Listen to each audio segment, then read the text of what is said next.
Time to start kicking it old school Friday the 13th style. Oh, God. The That's guy awesome. gets kidney stones out, and that's what he looks like now. Yep. What did he do to you at that hospital? Holy Moses. I got a facelift. You don't like it? Well, you got a nip and a tuck, but I don't think they understood you there, buddy. How are you, Glenn? How you I'm feeling? doing good, Stephen. How you doing? We have our nice guest here, JLS Awesome. Gaming. Welcome. Hey guys, thank you so Welcome. much. Thanks, Stephen. So, Brian, it's How amazing. do I fix myself here? seeing- Hold on, I gotta fix myself. I'm It's looking. amazing seeing you that you've acquired the 6th gem somewhere in the multiverse during That's- the introduction. don't spoil it. I haven't seen it yet. There we go. Much That's better. the Hoping only to see it this spoiler. weekend. That's the only spoiler. I'm hoping has to see it acquired this the gems. weekend. So welcome to the show. Thank You you, and I guys. had a bit of chance to chat just before the show, but I want to say something though. I'm glad Glenn, I think you should get your kidneys yanked out because I was supposed to go visit Glenn a few years ago, and those stupid kidneys of his produced the rocks the size of a bull's balls, and he basically we had to cancel the whole thing. Yep. So I resent his kidneys and his stones. And but look on the bright side, he's heavily medicated right now. So it's gonna be a fun show. I gotta say, the time Stephen's talking about, I had 7 in my right kidney and 7 in my left kidney, and Oh, to say they hurt was an understatement. But I've had like a few before. This time I had a 6.5 millimeter, a 3.5 millimeter, and 3 2 millimeters in my right kidney. We haven't even started on my left kidney yet. That'll be next time. We haven't even attacked that one yet. So if I have to, it sounds like gun calibers that you're talking about. well, it does. So if I have Uzi to, 9 if I millimeter, run away, it's know? simply because I've been drinking so much water, I got to relieve myself. It's just unfortunate, but I'm like, No. JLS was supposed to be on last week. He was supposed to be on last week. Everyone, just so you know, we were supposed to have a kick in old school last week.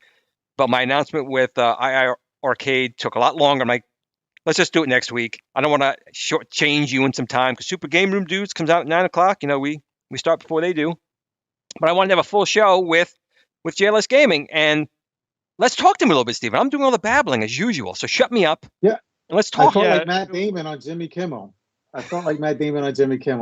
You know, I thought Glenn, you were gonna say we ran out of time. My apologies to Will LaSalle from JLS Gaming.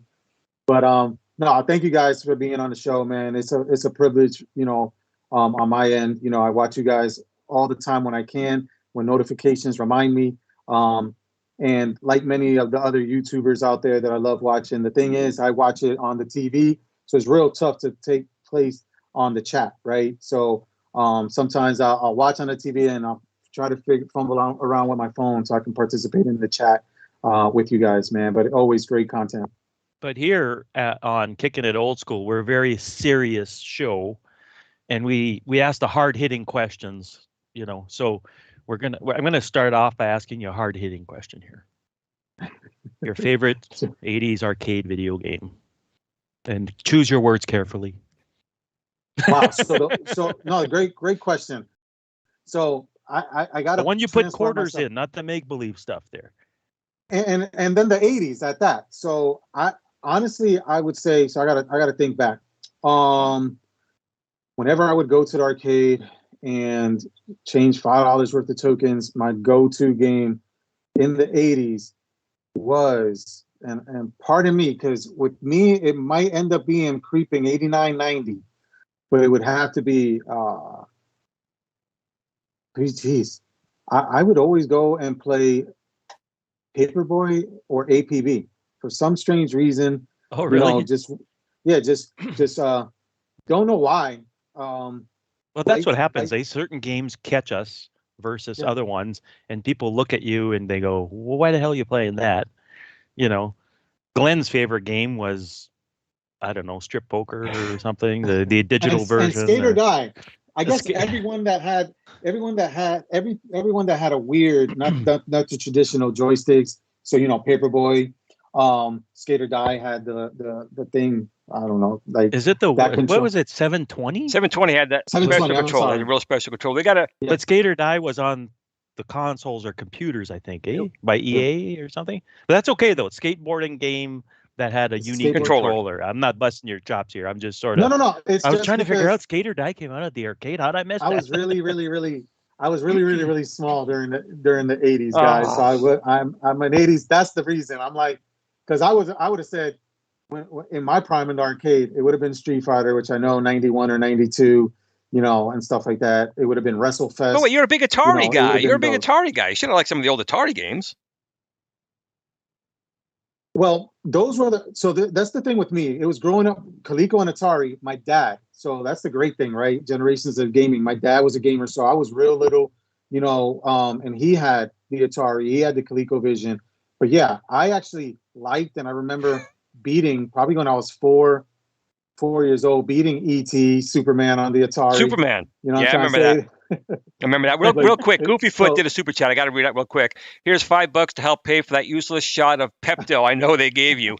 They actually didn't give me any Pepto. I wish they did, but they gave. You know what? They went into my arm with the IV and they missed. So they're trying to they're giving me. You got no veins, but they're giving me the, you know, hey, you feeling okay? I'm like, yeah, I feel fine. He shouldn't be. He should be out. They gave me another thing. Nothing. I'm like, I'm fine. So they gave me another IV and they did it again. They said, how do you feel? I said, fine. You're not sleepy? No. They gave me a third one, and I don't remember. Then that was it. So I guess third time was the charm. They gave you too much? I guess so. Oh, no. Narc is a good game. If that's from the 80s, that's another one I would play and everything like that, just to see and all that stuff. All the syringes all over the place and the cash. That's the thing with the arcades, you know. There might be a personal bias in this next super chat. I don't know. What's it say here? Oh, that's the beautiful Liliana. Yes, it LaSalle. is. Yeah, thanks. And who would that be? Your wife? My better half. My better half, definitely. You cool. know. Welcome to the Listen, show. I don't. But she's a gamer. She's a gamer too. It's a pleasure having on. You don't have to give a super chat. That I never ask for super chats. You know, it's we do this for fun. be honest. But I do appreciate when they do come through. So thank you very much. Thank you for joining. Subscribe. Help your husband out. Help me out. Yeah, Do all the exactly. good things. When Glenn and I were pitching this show, it was kind of like hey, let's try it and see what happens. Talk about the good old days. We'll range from music to whatever. You know what I mean? Everything that 80s, a little bit of 90s and stuff. And But now I got to here we ask are. him How though. many- Now what I got to episode ask are him we though. at I now? got 16, but I got to ask him 16. now. So he's an Atari guy. He loves Atari, but he's more of a 90s guy. So what got you hooked into Atari? Because you used to be more of a Sega or, you know, a Nintendo guy, right? She's funny too, as you can see. No, no, she doesn't. She's not coming into the show. I told her not to attend the show, Liliana. So don't worry about the mistress. But no, so what? So the short story to that is, if you notice how I mentioned my dad, right? Yeah. So I'm a Giants fan because of my dad, New York Giants There you fan, go. right? I'm a boxing fan. You know, besides my name being Wilfredo, and there's like two, and Puerto Rican, and there's like 3 or 4, you know, champion boxers that are called Wilfredo from Puerto Rico. I might have been named after one of them because of that. You know, so a lot of this stuff was because of my dad, right? So him being an Atari fan, him being a Coleco, even in my day job where I'm an IT person, my dad bought me a computer again when I was really young, a Tandy 2000. Was it a 1000 or 2000? You know, before that, I wanted to become a surgeon because I thought I was really good at operation. And I'm like, oh, I got hands. So That's the I gauge wanted to right be there, that game. yeah. So I wanted to be a surgeon, and he bought me the computer, and I got all that stuff out my system. So again, this is more probably 1991. You know, I had AOL 1.0. Oh, And this will tell you a little bit about my other day job. So I'm in IT and cybersecurity. So, you know, instead of paying for all those hours and those CDs, you know, I hacked a lot of accounts back then. Of course, the statute of limitations is up, and I was 11 or 12 years old at the time. And like most people like us that are tinkerers, right, guys, where people did phone freaking in the 70s, right, and early 80s. You know, so I'm an early 90s person. So, you know, for me, you know, I did a lot of that stuff, you know, and I got all that stuff out of my system. But don't say too everything much that's so you land yourself in jail there, and then yeah, your yeah. wife That's has why to I be stopped. alone, and then you'll be sleeping in the garage for real. You know. Yeah, and it was my dad just seeing You know what? and I want to like say most little something kids. before I forget. Sure. Glenn will vouch for this. Having a parent in the 80s that liked video games is such a rare thing. Yeah. Because it wasn't relatable back then. Now Mhm. my children grow up around that stuff. I'm Yep. sure like Glenn's, and you have kids, Will? Yes. Yeah. So that's 5 what I mean. total. They grow up around this stuff, right? But back in Yep. the 80s, I think you're very fortunate, Will, to have been exposed to it as a child. You know, it's pretty cool. That's all I want to say. Keep going. No. And that's the great thing, right? That my dad was able to, so he had those systems, right? We didn't grow up with much money, so it was keeping them around. And to this day, so now they hit me up like, hey, you got a spare ColecoVision, or you got a spare Wow. spare Atari, because theirs finally died after 30, 40 years, right? And I'm just like, They're still no, fixable.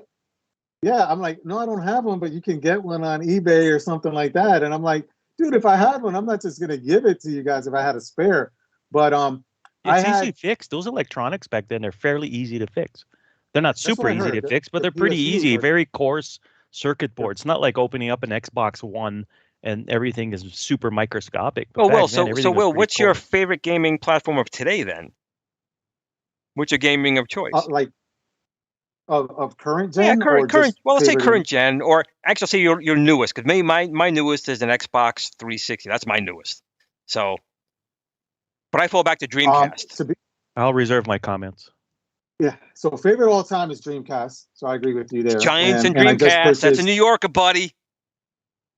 and I love the and Dreamcast. what I just purchased this past week, I just ordered. I hope it comes. I paid euros for it. The PSU for it, and that also makes it modern. Which I bought a Bluetooth controller that you can actually turn it on from the controller. So that way, since I have it with an HDMI and a USB GDEMU, I can play it from the couch without needing like a 20-foot cable. and I can turn it on and off and switch games because I got the USB GDMU.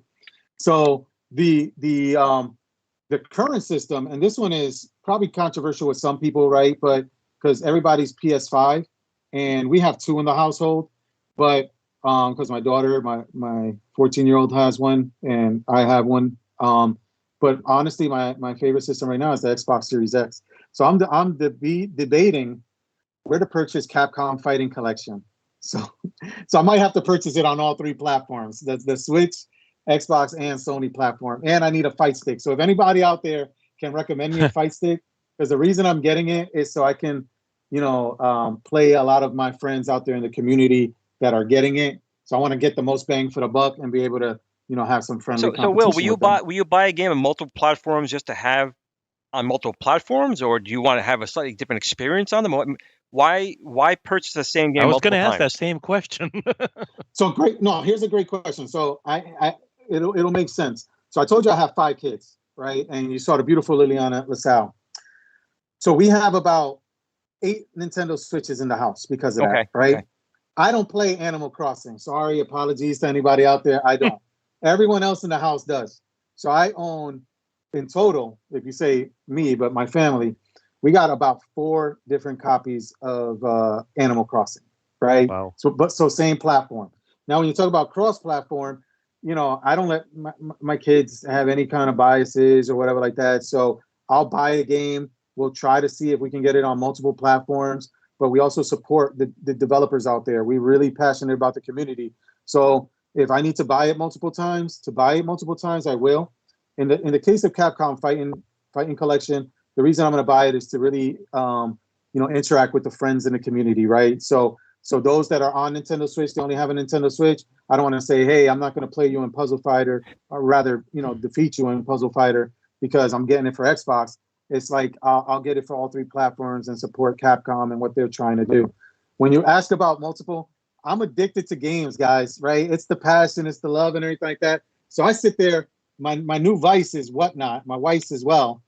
And I go on there and I bid on stuff and I get, the thrill, and I treat it. I'm in Orlando, so we have Medieval Times, right? We have those hibachi, right? I'm forgetting what the hell. We have 2 of them, right? Benihanas, right? We got 2 Benihanas. So I look at it as an experience and entertainment, and I'm all about supporting people with that. That's why when you guys were saying about the super chats, listen, I'm spending an hour with you guys. You guys are taking me an hour away from the stresses of my day job, right? The stresses that I deal with cyber warfare going on out there, right? And me trying to be the good guy and coming home, and instead of bringing that stress home, I can decompress by watching great shows like you guys, great shows like other YouTubers out there. And with Whatnot, you get, sometimes you get a show and you get good stuff. So I just been buying, and I got multiple copies of these, man. Look at this stuff. And your mistress just let the cat out of the bag there a minute ago. What did she say?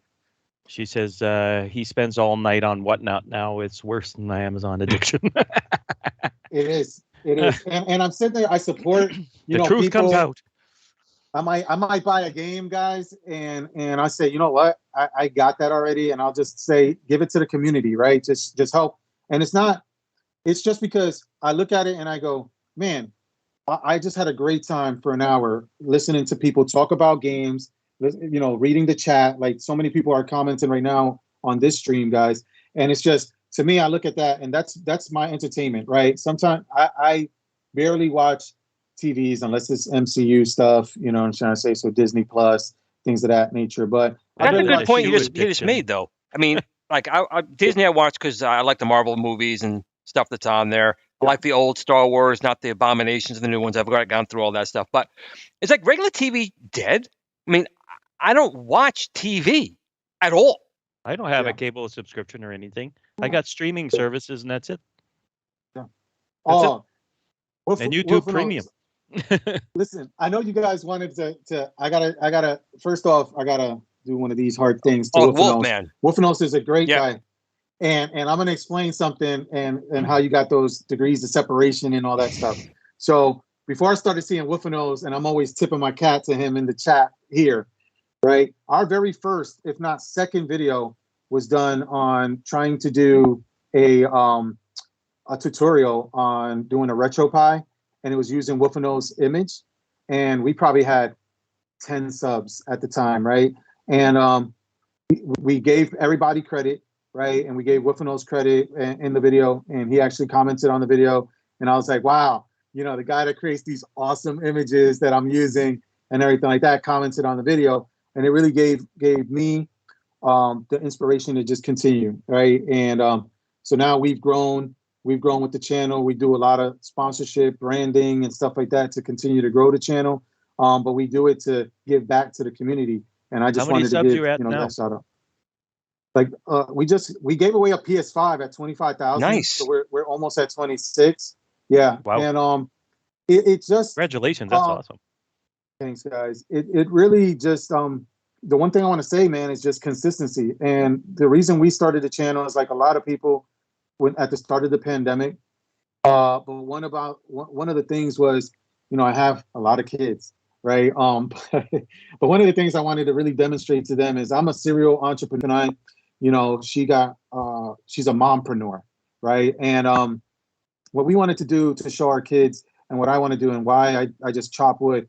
We're at about 184 or 5 episodes of the show, and I haven't missed a Sunday show.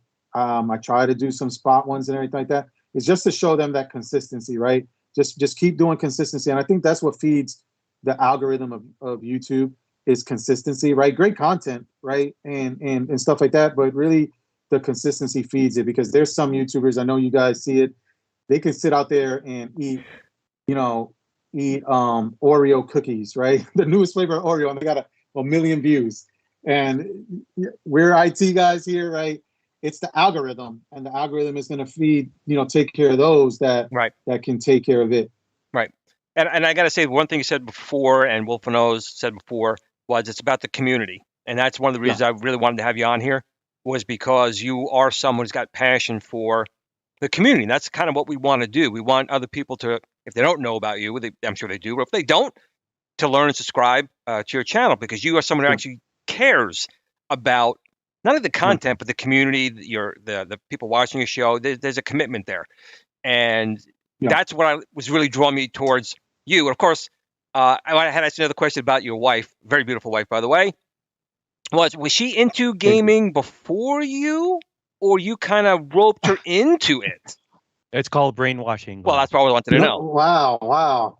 Great question. So yes, so one thing about the channel is we care about the community to the point of a lot of the things that we talk about is like DEI within gaming, right? We talk about startups and how people can get into video game startups and stuff like that. I try to take things, regular topics, and I'm always trying to help the overall gaming community. It's not just, and try to give it to them from a business perspective, being a C-level executive out there, trying to understand, like, hey, trying to help people understand from that perspective. We get it from the gamers, we get it from the passionate around it, but give it for business.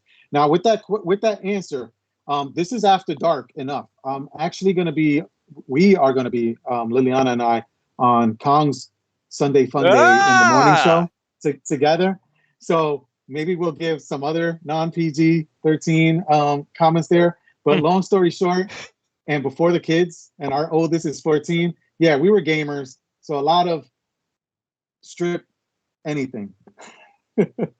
So I can't miss that Kong episode. When you're on, I can't miss it, because it's going to be a throwdown.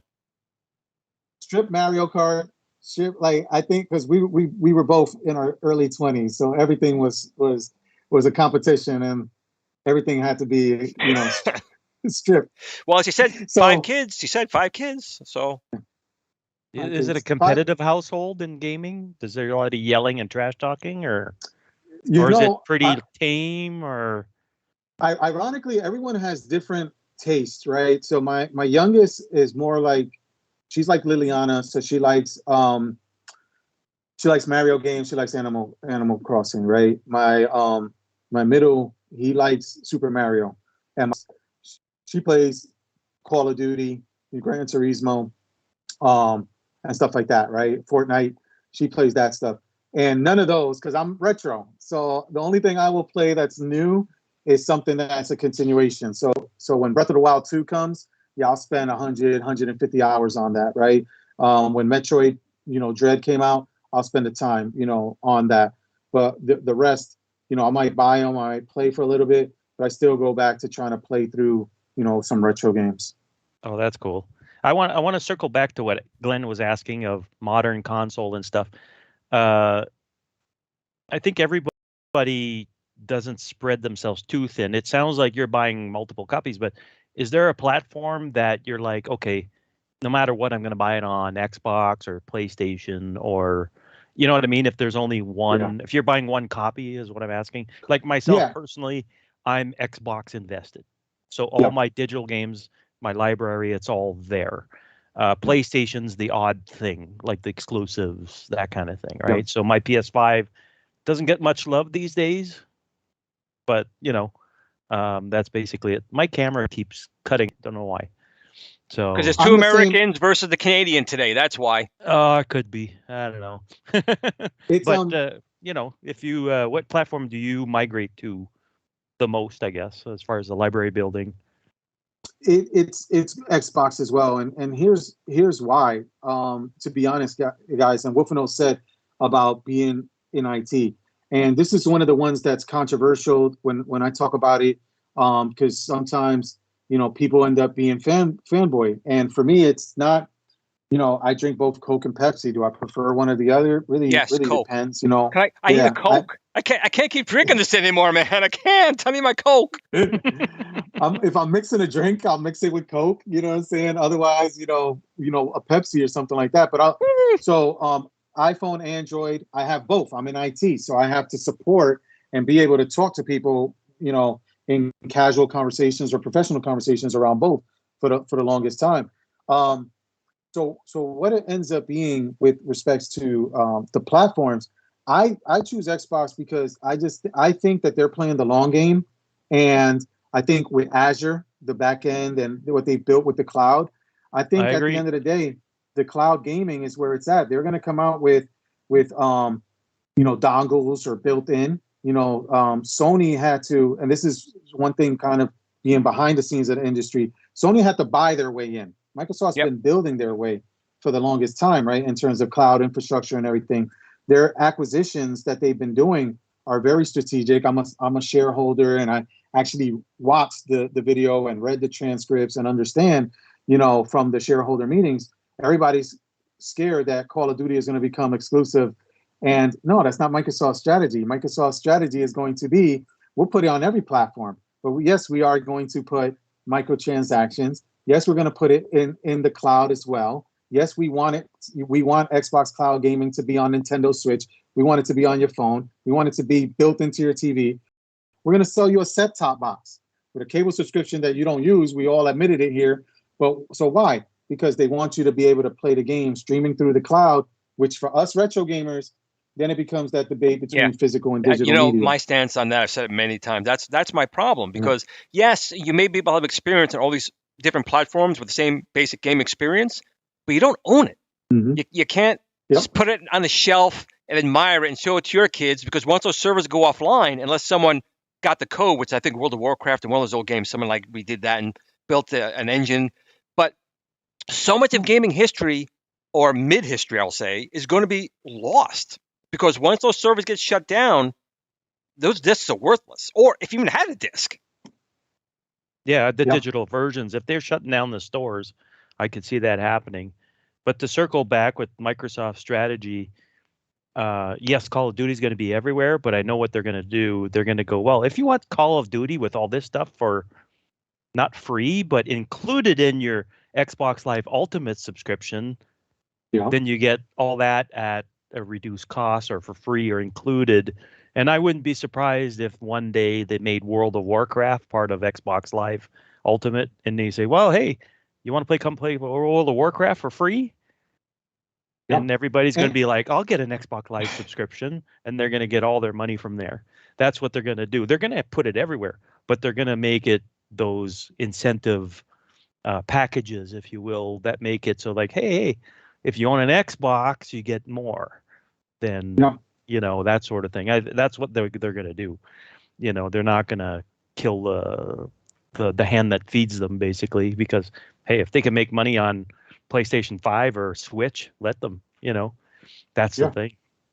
So and it's following. Like everybody says, follow the money, right? And the money, right, Don't follow me. is all around subscription as a service, right? It's all subscription revenue models, right? And my beautiful wife and I are serial entrepreneurs, and one of the startups we have has a SaaS model, right? And for us to be able to sit there and get the interest of venture capital, we have to have a subscription model. We have to have those buzzwords that people don't like within gaming: NFT, blockchain, right? Artificial intelligence, machine learning. So our technology has to have that, because that's what everybody wants to invest in, because that's where the wind is blowing to, right?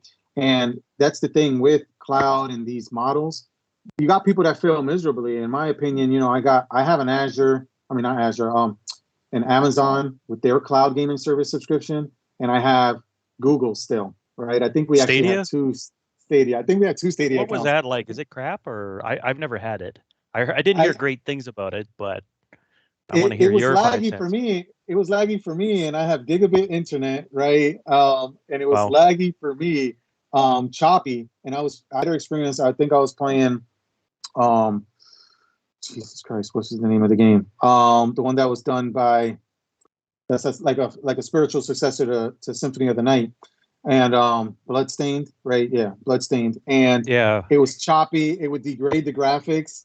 Right. And I have a Google Wi-Fi at that too, which has a setting deep in it to optimize for Stadia. And it was still crappy with a gigabit connection. They closed and their doors on that, I think. I think it's there. Is it but still around? It is, but I think they even gave up on it, but it's still there. Yeah. I know the people that were there, like Jade Raymond from Ubisoft. She ended up there. I don't think she's there anymore. I'm not 100% sure. The dude from Sony ended up there. I don't think he's there anymore. I think that whole thing. I know Microsoft's doing the cloud gaming, and I've had decent experience, but I'd rather play it local. But it's good to check out a game really fast. That's what I've learned with cloud gaming, especially on Xbox, is I can check out a game and it'll boot instantly. I can check it out and go, hey, this is pretty cool. Then I've got Game Pass. Then I can go download it and get a more solid experience. But to jump in really fast, it's really good for that. That quick pickup, and I'm testing out a game or whatever. So what's the chat looking like, Glenn? I see a big smile on your face there. Well, there's been a couple. Our people in the chat are just awesome. If you read some of the comments, they're like, Stadia sucks. They're just awesome. We have the best group out here. Good. Well, I saw one question about. We have passionate group. That's what we got. What about in Japan? There was one about Microsoft strategy. That's right here. That's a good question. I mean, what are you guys' thoughts on that? Right? They've had a hard time. So little. They pumped a lot of Atari pumped a lot of money in Japan, got really nowhere. Microsoft pumped in giga cash, and they still have not made it. They did. At the very beginning, when they launched the original Xbox, I know this story because that's right. You were with them. The people that launched, and basically they had a hard time in Japan. They went there before the launch. They got Dead or Alive. They got all the fighting games and everything else, and it was just too big. They found out in the end the thing was just too big. The controller was too big. Well, it was. Look at that first controller that they had. My God, the Duke controller, it's a legend. But yeah, for people with small hands, they get controller envy all of a sudden, and that's it, done. And that's the problem that they ran across. Now the 360 was more successful. The 360 was a lot more successful over there. So it's and here's my thoughts around it, right? Like, I don't know the population numbers in Japan right off the top of my head. I'm sure somebody will type it into the chat. But what I do know is, and I've been to Japan. I was in Japan around the launch of the PS4, and we didn't have the Vita TV here yet. So I went to Japan in a layover heading to Bangkok. And when I was in Japan, I was shopping around, and they're telling me, no PS4, no PS4. I'm like, no, I got a PS4. I bought, I'm from the States. I got one on launch. I'm looking for a Vita TV. So I ended up buying a Japanese exclusive like Vita, a color that never came out in the US.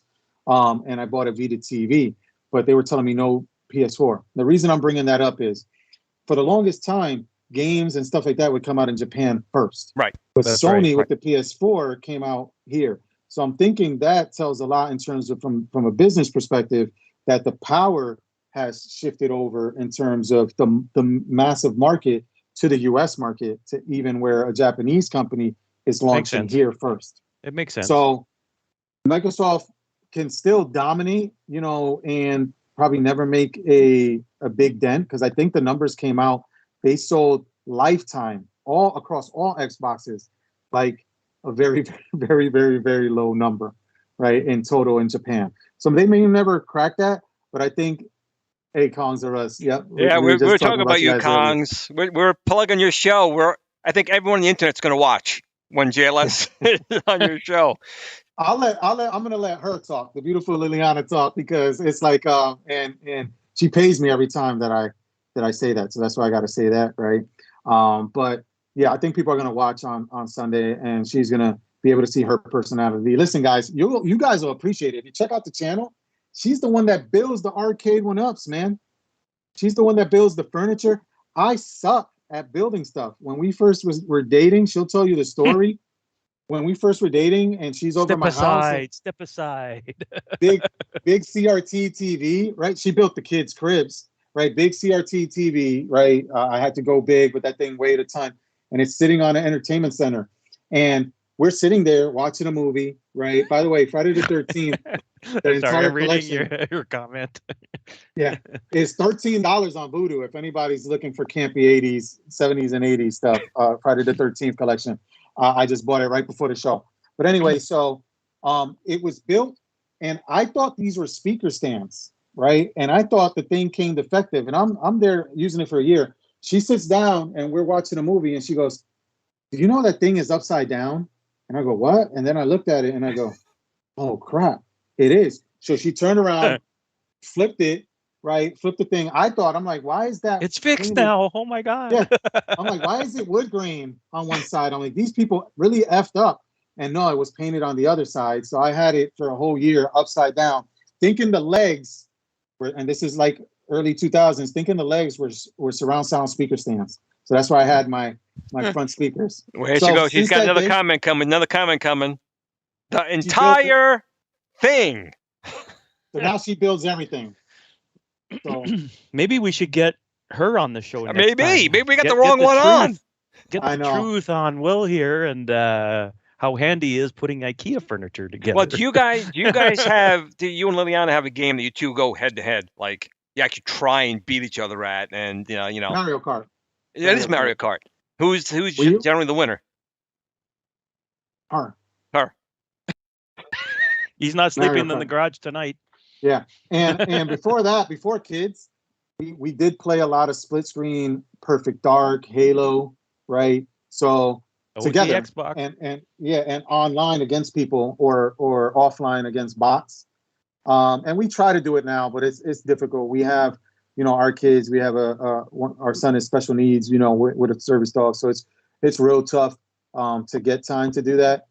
So usually what we can do is play on our portables, right? Our handhelds, and lay next to each other while we're playing those kind of games. Got to get 2 Atari Lynxes then. 2 Atari Lynxes and play some Gauntlet. There you go. Problem solved. Yeah. That'd be great, right? Or game, link them together. She would do that. You can get Game Boy Advance too, 2 GBAs. Do that. With the link cable. I think he put up the 4 GBAs together. And played Mario Kart. Now, what about your kids? So you got 5 kids, right? And what are their ages? 25 down to 7. So 25, 20, 14. Oh my God! So you guys have like a Mario party, like everyone just playing a game. Like is there like a game night? You guys they get play together? Animal Crossing. They all get together on Animal Crossing, and they visit each other's islands and exchange stuff. And just like real life, Liliana ends up giving them. Our kids, they're watching too probably, but they mooch off of us even in Animal Crossing. I went through the Animal Crossing's addiction for a little while, and then I had to look up and go, what the hell am I doing? And I haven't played it since, but I went through a phase Animal Crossing phase where the rest of the world didn't matter. And you look up and you're like, oh, what am I doing? So yeah, I can understand the Animal Crossings thing for sure. So other than that, any big memories in the 80s, like in general, like music, movies? Come on, movies. All right, so my that's why I plugged Friday the 13th. Oh, Glenn's right? anxious now. Make sure you check out Toxic Avenger 2 with Glenn. Avenger, I was hearing about that. I got to check it out and rewatch it. I loved it when I was little. Toxic Avengers, Gremlins, Critters, right? Back to the Future, my favorite movies of all time. And if you guys ever try to hack me or something like that, you'll get the answer. And I even named my favorite dog of all time, Rocky. That's my favorite series, right? All the Rockies, even the bad ones. Right? They got bad as the time went on. Yeah. So even, but the Back to the Futures, like all those were, Zapped. These are movies that I would watch over and over again when I was little. Like Zapped. Just the VHS. That's like Bachelor Party and all that stuff, right up there on that's that the shelf. raunchy stuff. Again, I'm real little, so I'm watching stuff like that, or Revenge of the Nerds. That was right? Tom Hanks's greatest work right there. It wasn't Saving Bachelor Private Party. Ryan. No, it was Bachelor Bachelor Party. So the other thing I'm really amped about is Evil, but I can't play it just yet because my game room is still down. They're coming back tomorrow to finish the floor and hopefully the drywall. But is Evil Dead? I think that just dropped today because I'm seeing a lot of people post it, and I'm like, oh my gosh, like I love Ash. I love the Evil Dead franchise. I love that campy. I was scared I couldn't go to sleep, watching that stuff when I was little, right? Sam Raimi did that. Yeah, he did Doctor Strange and Spider-Man. And it's just like, but now I love it. So all that stuff, Friday the 13th, Nightmare on Elm Street, like I just love that campy, Killer Clowns. Love that campy stuff. I'm actually going next Friday, Karate Kid. Next Friday, the beautiful Liliana LaSalle and myself, I'm not going to cosplay, but we're going to MegaCon out here in Orlando. And I am taking a picture with my senseis, from Cobra Kai, right? Oh, nice. So Kreese and Johnny Lawrence. So I am psyched about that, right? I think Cool Toy did that recently. Cool Toy had gotten some pictures with them recently. That's awesome. Yeah, that's awesome. So that's really cool. I've been the one. My wife is from Newark, right? And if you guys know, Daniel LaRusso is originally from Newark, and he moves out, right? So way before Cobra Kai, I'm the big conspiracy theorist that Daniel was the bad guy all along. I'm trying to say the bully, right? I know. I live with one, right, from Newark, right? My wife, and she's probably not watching no more. Otherwise, yeah, she'd be typing away. But I was a big one like that, so I really love the series, all this 80s stuff, and so you watch some of the Kai, things. I'm assuming, right? All that stuff, and yeah. And love the continuation. I'm a big person that I found out that they're making another Evil Dead, right, this year that's coming out on HBO Max. Oh, really? Uh-oh. Yeah. Uh-oh. She's watching. Oh, man. She's watching. Maybe it's probably just going to be her He's on so on sleeping Sunday. in the garage. Yeah, better hide, man. Thanks, Will. But that's pretty cool. So movies, you're right there. Like 90s, not so much. I don't hear much of the 90s stuff from you. Like you were little, but Oh man. Police Academy. I love Police Academy. So that's another. No, 80s. That was great. The movies, watching them again. I got to say, the only thing that really scared me when I was really young, I'm older. 69 was my year of birth. Was Twilight Zone. When I heard that music, they used to freak me the hell out, man. Oh, really? Really Tales from the did. Crypt. That was 80s too, right? That wasn't too bad. Scary Wife. There was Maybe one. That could be a question for Tales from the Dark Side. Oh yeah. That was the whole beginning of that. Not so brightly lit. Dogs. I'm like, okay. Glenn, we've got to ask this for our guests later. Which horror movie prevented you from sleeping as a child from the 80s or whatever? That's a good one. I think that you can start with Will. That's Will's first question. How about that one? Like me, The Exorcist. Period. Oh yeah, me too. The Exorcist, when she barfed on the priest and crawled upstairs backwards, all that stuff. I was not sleeping for weeks. Yeah. And my babysitter got in shit for letting me watch that. They never brought her back. And she's like, "Oh, I'll let him watch it." And I was like, "What are you, crazy?" Like, But yeah, Glenn, what about you? Mine What, actually, other than the Twilight I got Zone to say, song, what movie? when Halloween first came out, the first Halloween came out, my father was taking my brother, and I wanted to go. I really wanted to see it. And they're like, "No, there's no way you go." And they wouldn't take me. But I did see Jaws. And when that shark came up and it bit that person, I remember my popcorn going, boom! And I wasn't sitting on the toilet. I wasn't taking baths. I was like, not having it. Man. So that Are you serious? yeah, Jaws. Jaws? Yeah. I was 7 years old when that came out. That messed me up. Yeah, I guess it would have been fairly early on, right? Yeah. Wow. Poltergeist, another good one. We have another super chat from Yeah. Stephen, read this to me because my eyes are killing me. If you could see that, I don't know if you maybe can't see the whole thing. As always, a super fun show. I also am an entrepreneur, lots of work. The Changeling, 1980 is one of my favorite scary movies. Would love to see Toby in a new movie, and of course, They Live with our wrestler Roddy That was a Rod good Piper movie. with the And glasses. Cobb Hens, thank you so much. I watched it 6 months ago.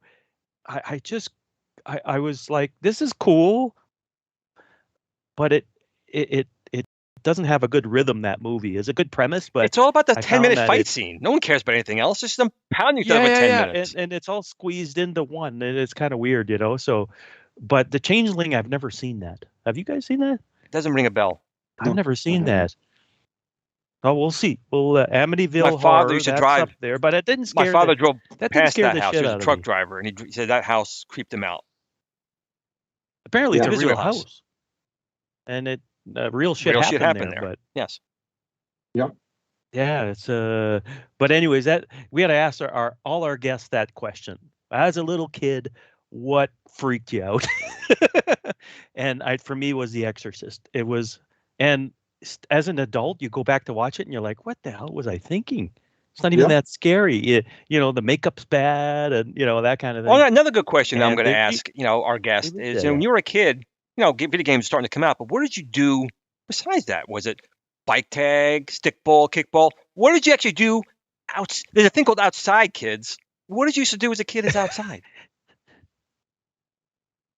Who? Him? Go ahead, Will. Go. I'll answer that. I think you hit the nail on the head. Riding bikes and putting cards on the spokes, playing tag, and we would play. I don't even remember how the game went, but I know we played the game Steal the Bacon or whatever. Steal the Bacon? That. Yeah, Steal the Bacon. It was something like that. Like it was just, and you basically put things in. I grew up in the projects in Paterson, New Jersey, and Newark, New Jersey, so wasn't many things we would play out there or many toys to play with. But that's the stuff that we played with whenever we didn't play video games. But when we did, it was around that time the Nintendo when it came out. So you're just playing Pro Wrestling was the one that we loved playing. Commando, all the Mario. The cheat code? Right? You got the Commando cheat code still? You still know it? I don't know. I don't remember it. No, I don't remember it at all. But I don't think I ever beat Commando 2. And there's some games I went back. We did some. We beat it. You see it on some of the older games. But I haven't gone through Commando. Commando is such a good game. I never finished it. Such a good game. Either.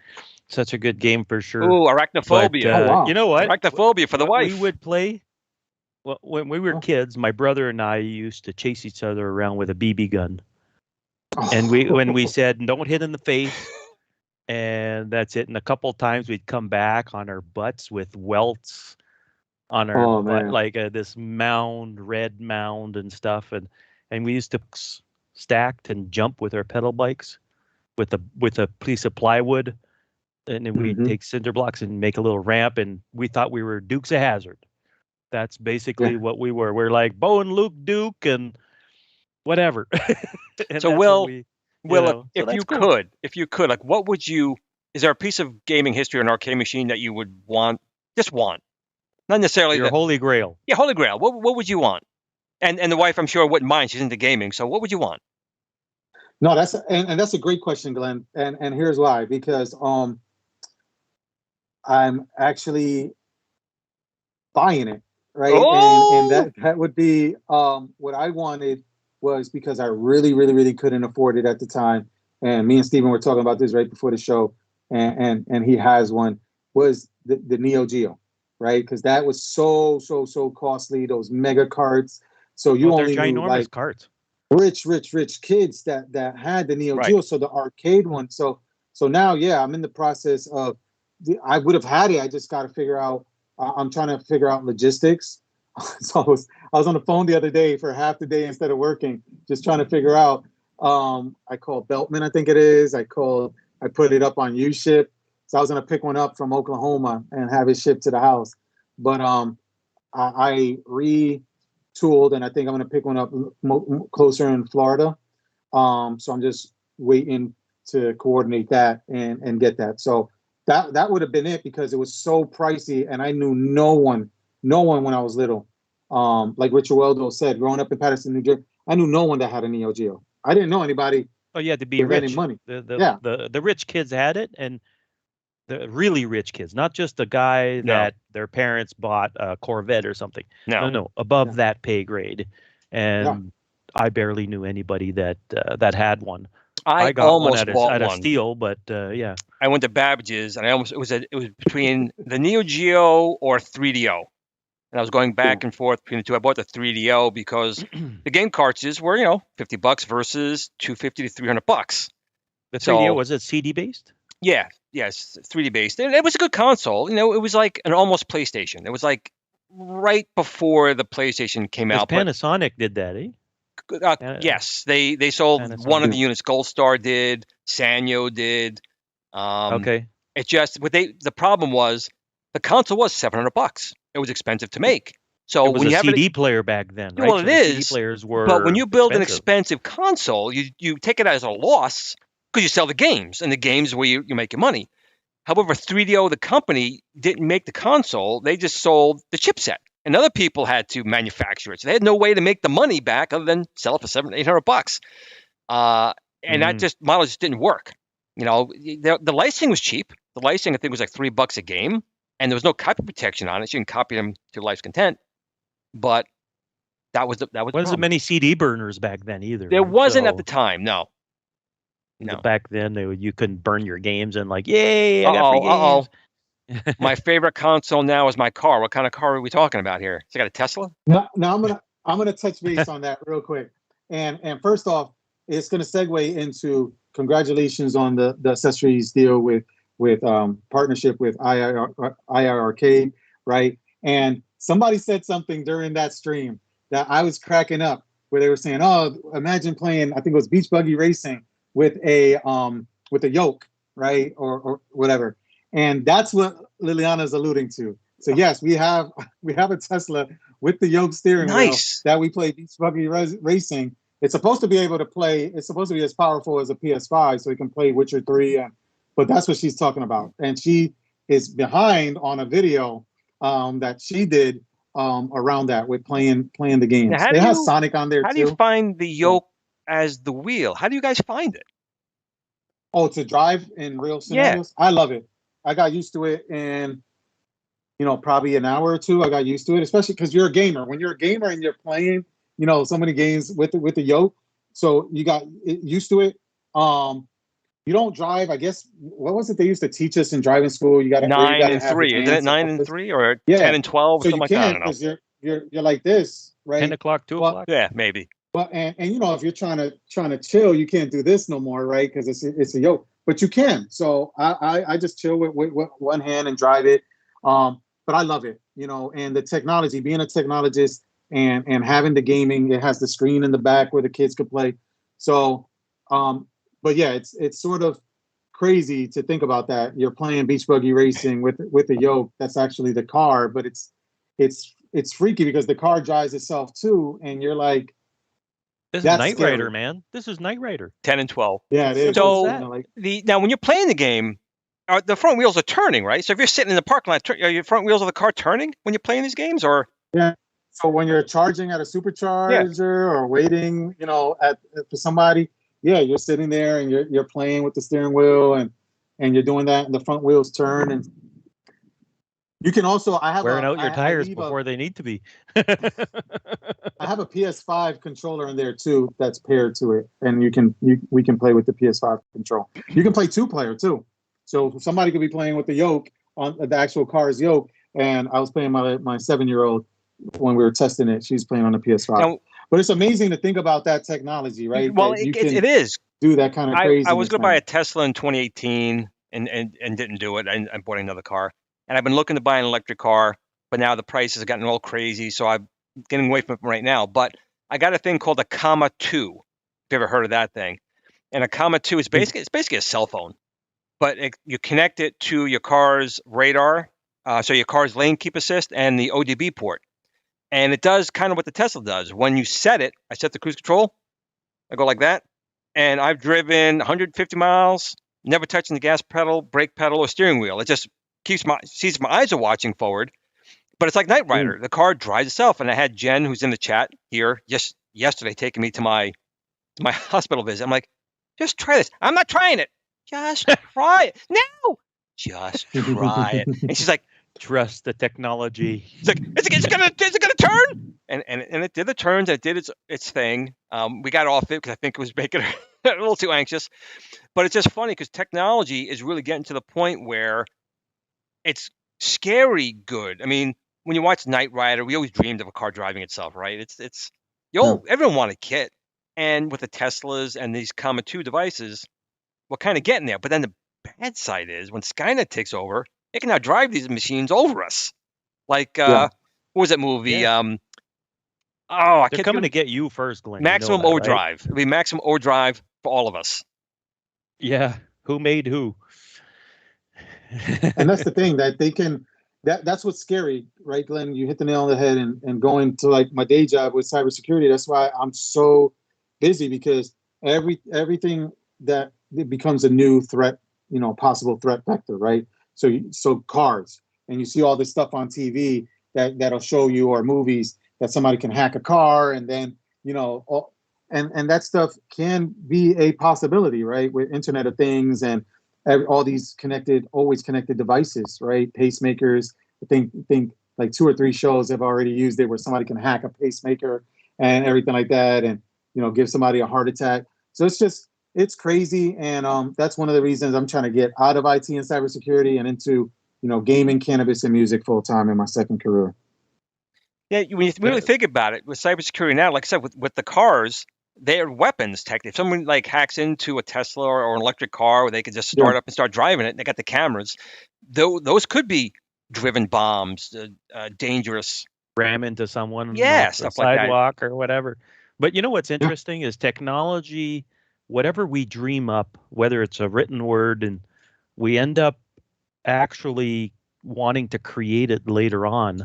Like you got these guys that are making lightsabers in their garage out of like plasma sticks and things like that, and self-driving cars. That was a thing like Knight Rider in the 80s, and now it's a thing. And I think technology or storytelling and technology, it's becoming a reality in a sense that you drive towards those dreams and ambitions of like people like us that we were kids going self-driving cars. And then you're old and you're a billionaire like Musk and go, I'm going to make the damn thing and pay for it and hire the smart people, and away you go, right? So, and it's happening, self-landing rockets. I mean, come on, like, you know what I mean? Like if you would have told somebody a self-landing rocket in 1980, they'd probably hit you over the head with a baseball bat, thought you were crazy, Right. Now it happens. So it's going to continue happening. You know what I mean? Like going to Mars. People on Mars. Right. Yeah. So you're going to go? If Musk invites you, man, for security people, you're going to go? I want to go. No.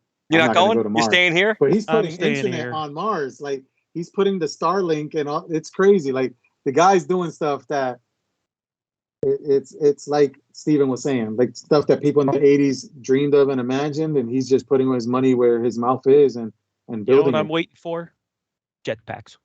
Where are those? They're close. You could buy them for $80,000 if you got the $80,000. Well, I've seen the jetpack. There was a guy that does these shows. I'm sure he's in the U.S. And that thing's so freaking loud.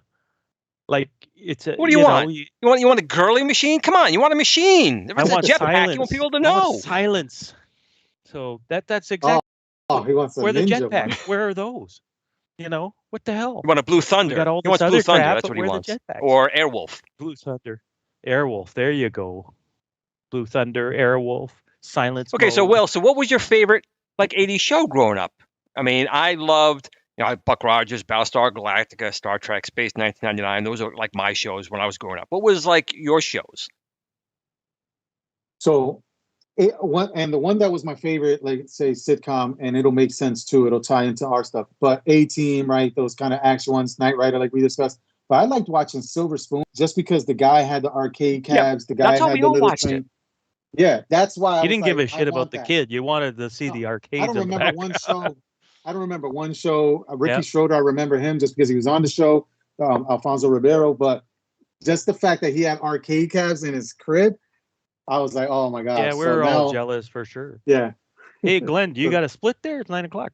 I'm getting messages from people saying that the Super Game Room Dudes is not going on tonight. So if someone can confirm that, we'll keep going. I only go off to, pay respect to the Super Game Room Dudes, but people are telling me I didn't want you guys being all broadcasting. late and stuff and getting all the stink eye from, Super Game Room Dudes or whatever.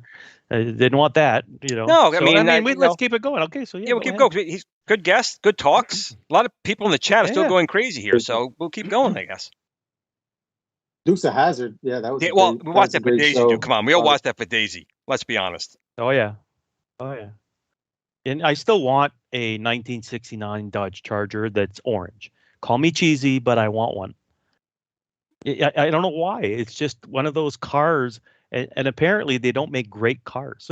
they're kind of shitty. Yep, it's been approved. No Super Game Rooms tonight, so we will keep going here with Will from JLS Gaming as long as he's here and his wife doesn't want to, put him in the garage. Well, he's sleeping in the garage anyway. So and it's raining outside, guys. It's raining.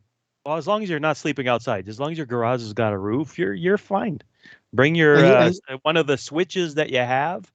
Bring it in the garage, and I'm stealing this for tonight. Well, here's the great thing about a Tesla. It has camp mode. So you can, and there's people that go camping in their backyards or their whatever, in their own Teslas, because it has camp mode. How does that work? Yeah, what does it do? I think it puts like on the screen, and Liliana might be able to chime in. On the screen, it puts like a fire, like a cat, like a fire on the screen. It keeps the HVAC within it. It has air defense mode. It's crazy. The thing has so many bells and whistles. I have nowhere to drive right now because of the pandemic and not having to travel, except we're the next time we're going to drive, we're going to take that one to Southern Fried Game Expo. Yeah. Don't know if you guys are attending. So we're going to take it up there. So we live in Orlando, go up to Atlanta. The great thing is, which I got to get into with the wife and kids, is Guardians of the Galaxy ride. I've been hearing a lot of great things about that, and I think it's in preview mode down here. So we want to get into Disney for that. And right before the pandemic started, I had an appointment to build a lightsaber, Steven, right? Because I built a droid. My wife, she's an awesome wife. She took me for Valentine's Day, which is also our anniversary, to build a droid, right? Bring your wife when you do those two things, by the way, because she'll take it out of your hands. Yeah. And then they wouldn't let me build a lightsaber at the time. We made an appointment, and then the pandemic happened. We had to make an appointment, even though we live like less than 9 miles from Disney. We made an appointment to build a lightsaber, and which is such a cool experience. I had one of my employees when they came down here build one, and it made me all jealous. So I still haven't gotten my lightsaber because now it's so backed up. You got to make an appointment. Really? Us with annual passes. Yeah, and I built a Giants one at that, Glenn. It's called, you'll appreciate this. It's called L5T6. Nice. And it's Giants colors. Very cool. So if you could figure out who, and it was a contest we had in our first Game Room video. I think we gave out a $50 or $100 Amazon gift card to whoever could guess that it's basically named after the greatest football player of all time, Lawrence Taylor, number 56. That's pretty cool. Someone got that, to be quite honest. Yeah. They finally figured it out. Seeing the Giants color, seeing L5, what was it? It was L5T6 or whatever like that. They finally figured it out. But that was such a cool experience to build it with the Giants colors. So I was a little kid, but that lightsaber, I want the lightsaber, man. And now I don't even know what color. What would people out there, if you could go to the whatever experience, what colors would you get? Would you get a Mace Windu? Would you get a Luke? Would you get an Anakin? I'm always Vader. What I'm going Sith, man. Vader? I'm going that amber, that red. Yeah. I don't know what I'd be more Windu, purple. Yeah, I like the color. Now, I kind of like that. Have you been watching Star Wars Theories mini movies he's been doing? He did episode 1 so far, which was Darth Vader, and Mace Windu is going to be in episode 2. He's back. He's alive, basically. So, so he fell out of the window and Yeah, landed. I mean, they fine all the time. They never die. But if you go to Star Wars Theory, it was shards, Vader's shards of episodes past, something like that. But it was extremely well done. It's about Vader. And I don't want to give too much away, but it's about Darth Vader, and he's having these visions with the Emperor, and they're kind of fighting. But they get sent off to a planet because the Emperor says, listen, there's a Jedi. There's a Jedi, and you must get him. And he's like, okay, I'll do what you say because, prequels say I have to. And he goes, and all these clones are being killed. And they just comes to him, and you see it's Windu. He's got some scars, he's got some battle damage, but it's him. And I think he spent almost $1 million making that 7-minute or 8-minute movie with Vader, and it's phenomenal. If you have not seen it, oh yeah, Star Wars Theory, yeah. Vader. If you haven't seen it, shards of something past, fantastic, definitely worth a watch. Oh yeah, I do not. Wolfen Oz, he's doing this to. I have high blood pressure. I got kidney stones. I'm drinking water. Why are you sticking the Kylo saber in me, bud? Come on. He loves those sequels. Yeah. You know what? Nobody bugs me more about that. Now that he's got me on this, now I got to go down this. So, his father, say the K word. Han Solo is standing in front of him, and he's grabbing the lightsaber, and the lightsaber is facing this way. Next second later, he can't even get the camera angles right. That's how bad the movie was. He's holding it like this in his hand. Come on. Wolf, why'd you do that, buddy? You just had to ruin my night. You got him all going now. He's all cranked up like a wound-up toy. What's up? You can't get him off. Then he's going to start spewing the K word, the KK woman. Kathleen Kennedy, man. Bite a finger off. There it goes. I'm going to bite a finger off. Now. So, all right, now we're down this rabbit hole, Will. What did you think of 7, 8, and 9? Oh, my goodness. So, and I was question. a big fan. Because so many people, this is why every MCU movie, I have to watch it in preview. I have to stay away from the internet and spoilers, because I didn't do that with 9. And I still, to this day, even though I own it, I haven't watched 9 because everybody has trashed it so bad that I don't want to ruin my vision of anything. I'm going to tell you, this is the honest truth. I said this before, I'll say it again. Episodes, 1, 2, and 3, I've watched 1 million times. Yep. Rogue One, I've watched it maybe 20 times. 1, 2, I enjoyed. 3. You mean the prequels there? Well, 7, 8, 9, the originals. I've watched. Okay, I'm sorry. Okay. No, wait. Now you really throw me off.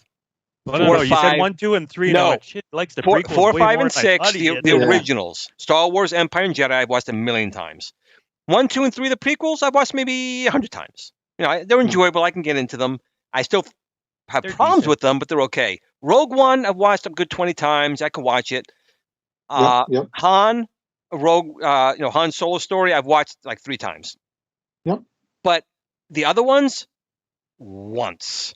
And I regret that one time. And my friend Will, from my heart, don't watch 9. It is bad. That's why I haven't watched it, because exactly what you're saying. So many people have said it's going to piss you off. It's going to that I said, okay, when I have some time.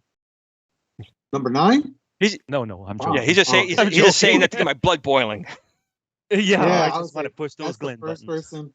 No, I said I'll watch it, I guess, when I go through chronological order, when one of my grandkids or something like that says, "Hey, I'm in it," because none of my kids are into MCU or Star Wars, and I try to, and I'm hurt. So if they're watching out there, they know, Father's Day is coming up. Just humor your dad, right? And watch Star Wars with me, right? Watch a marathon. At least Iron Man or something. anything. Or at least Iron Man. I own them all because I'm a big, unfortunately not physical. I own them all on digital, my digital library within Voodoo. But yeah, so I own all 9. I own Han Solo and this thing. I've watched Solo in the movie theaters. I watched it multiple times because I used to have, you guys will appreciate this. Remember Movie Pass? Yeah. So I had Movie Pass, lived right by a movie theater. And since I work remote and on your phone, you can do everything, right? So I can dial into servers, I can play whatever, right? So I would just, Movie Pass was like unlimited movies, right? So I just go there, watch a movie, sit in the movie theater while I'm working. If I get a trouble ticket or something like that, I'm dialing into servers from my phone while I'm watching it. So that's why a lot of those movies during that time I watched multiple times having Movie Pass until it died. Jar Jar, So yeah. that's Jar Jar's another one that gets the old eye twitching whenever I see, what you mean I got a problem? Although he was hysterical in Robot Chicken. Annie, what happened weren't to they you? supposed to try to bring them back the whole in 7, 8, theory 9? too. They didn't know there was a theory. This sort of, if they had done this, I probably would have fell in love with 789 if Jar Jar turned out to be the new emperor, because that was a theory. Oh, wow. The theory was he was such an idiot, but then he was actually the guy running the whole show. So if they actually had if you look up, there's a theory called Jar Jar. Oh, wow. Sith. That would have been crazy. If he came out and was like, Mia, the one who, I'd have been like, holy shit, this is fantastic. I would have been. That would have been crazy. But he was not in it. But in Robot Chicken, he was. And I thought that was very good when he pulled off, he was pulling off Vader's helmet. What happened to you? And he spaces him and he's frozen. Whoa! And he dies. And now Vader's stuck with Ghost Jar Jar all the time, like all around him. Hey, Vanny, what's going on, Annie? So, somebody mentioned in the chat about around this area, there's a chain of actual arcades. And I know you guys were mentioning a few episodes ago about rarely there's arcades in places. So we're spoiled out here in the Orlando area because now there's a whole chain. You have fun spots? You near a fun spot?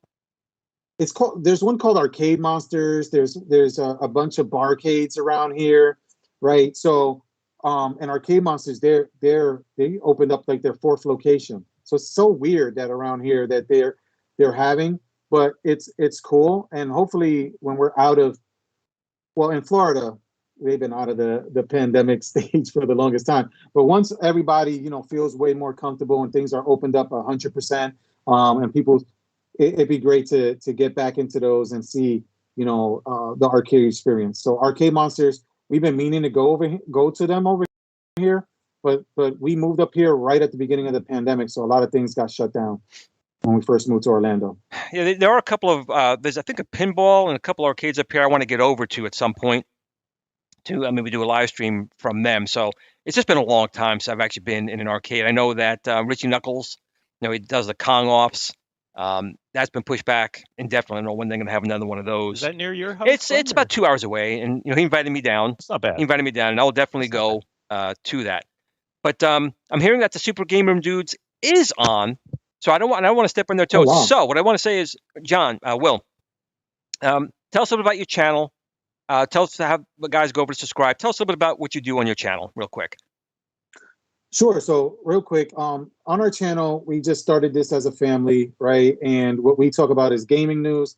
We try to give a little bit of a twist, like I was saying earlier, talking from a business perspective. But what we love to do is just give back and help the community, right? We stopped our monetizations and everything like that on the channel because, long story short, what I'm trying to do in my second career as a business is build a competitor platform to Twitch and YouTube, right? So me and a bunch of and a team, we're being very ambitious and we're trying to do that. And I think that content creators such as you guys, right, such as a lot of the other ones. I've already signed the contract, guys. I'm on it. So as soon as he starts, I'm there. Yeah, we want to. Yeah, we want to, but also more traditional and untraditional content. So I'm working on some things, a reality show around arcade cabinets. Nice. Right? Kind of like LA or New York Inc., right? Where I have a buddy who I won't name his names, but he's building the entire, he's got a cab that'll be in Shazam 2. And he actually has, he's building a whole arcade scene for something that's real nice that's coming out. And I'm sure you guys can guess, right? And so what we're gonna do is have that. And dude, reality shows, dating shows. Not Liliana, she's off the market. But I'm gonna do something. If people will sit there and buy, Nice of you to clarify that for us. yeah, right. 'Cause people think But I'm a pimp or something people like people that. rent the Teslas. They do that. They do that. No, but I was talking about like you know how people like some of these gamer girls they sell their farts in a jar or freaking bath really? water and people buy. Yeah, so I'm gonna have on the platform. I want to be able to have I want to have dating shows. So a lot of this great content. I want it to be the hub. Again, it's a 2-3 year in the future endeavor, but we've already started things now, and that's what I'm working on, man. Just give back to the community. Anybody out there that wants to run ideas, tell me how much you hate me, or be on the show, whatever like that, you're more than welcome. We sponsor a lot of events, guys, right? So we're sponsoring Retro World Expo, Free Play Florida, PRGE, Southern Fried Game Expo, and you might see us at some of these events. It's just I've been real busy at work, guys, but I love to meet everybody in the community and support the community as a whole. Listen, this was a really good show. Liliana, thank you for coming on with us as well. Will, yes, I would love to have you guys on again in the future. We'll do this again. Again, everyone, JLS Gaming, make sure you subscribe to their channel. Great content, great bunch of guys. Super Game Room Dudes is live, so I apologize if I ran into some of their time. Send you over to them. Once again, Friday begins now. I'm going to continue drinking my water. I really miss my Long Island iced tea and Coke, but I guess I got to take care of the kidneys now. So remember, join us again next week for another episode of Kicking It Off Old School. And we want to thank you all for watching. And what do we say at the end of every show? Game on. Game on. Game on, everyone. Have a great night. Good night, guys.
At the Tiny Arcade fan page. Remember, don't admire people too much. They'll disappoint you.